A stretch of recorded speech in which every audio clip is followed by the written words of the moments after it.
রমজানের আগে থেকেই বাজারে চলা ভোজ্য তেলের সংকট কয়েক গুণ বেড়েছে রমজানে। বোতলজাত সয়াবিন তেল নিয়ে চলছে তেলেসমাতি। বোতলজাত তেল না থাকার অজুহাতে বাড়তি বিক্রি হচ্ছে খোলা সয়াবিন তেল। বরিশাল থেকে সাইফুর রহমান মিরনের তথ্যচিত্রে দেখুন ডেস্ক রিপোর্ট।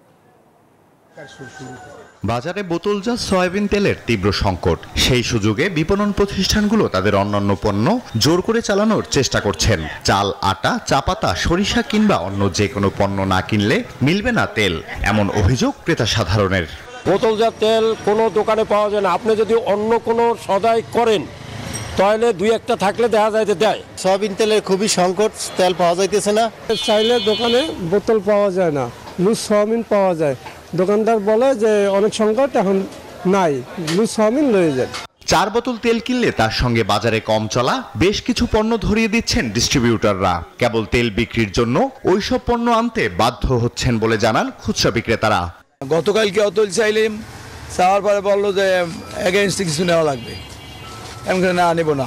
দুইটা তৈল দেয় হেল লাগে আনুষঙ্গিক চা পাতা, আটা, ময়দা, পোলাও চাউল, কমন তাদের যত আইটেম আছে যেগুলো 16 আইটেম আমাদের বিক্রি হয় না, ওইগুলো বাধ্যতামূলক নেওয়া লাগবে। এমন অভিযোগ মানতে নারাজ ডিলাররা। তারা দাবি করছেন বাজারে সয়াবিন তেলের সংকট রয়েছে, দ্রুত সংকট কেটেও যাবে। সয়াবিন তেল সপ্তাহে আমরা হয়তো 1 দিন বা 2 দিন পাই সপ্তাহে, আর 4 দিনই পাচ্ছি। কোম্পানির কাছে ডিউ দেওয়া আছে, কিন্তু কোম্পানি মাল দিচ্ছে না। আমাকেও কোম্পানি যেভাবে দেয় আমরা ওইভাবে ডিভাইড করে দিই। সেই কোম্পানি যদি দোকানদারি চায় তাহলে বাই ফোর্স কিছু না। ভোক্তা অধিকার সংরক্ষণ অধিদপ্তর বলছে সংকটের কারণে খোলা তেল বেশি দামে বিক্রি হচ্ছে। অভিযোগ পেলে তার প্রেক্ষিতে অভিযান পরিচালনা করা হবে। বরিশালের বাজারে ঘুরে বেশিরভাগ দোকানে বোতলজাত সয়াবিন তেল পাওয়া যায়নি, তবে খুচরা তেল থাকলেও বিক্রি হচ্ছে 200 টাকা লিটার। Desk report, news 24।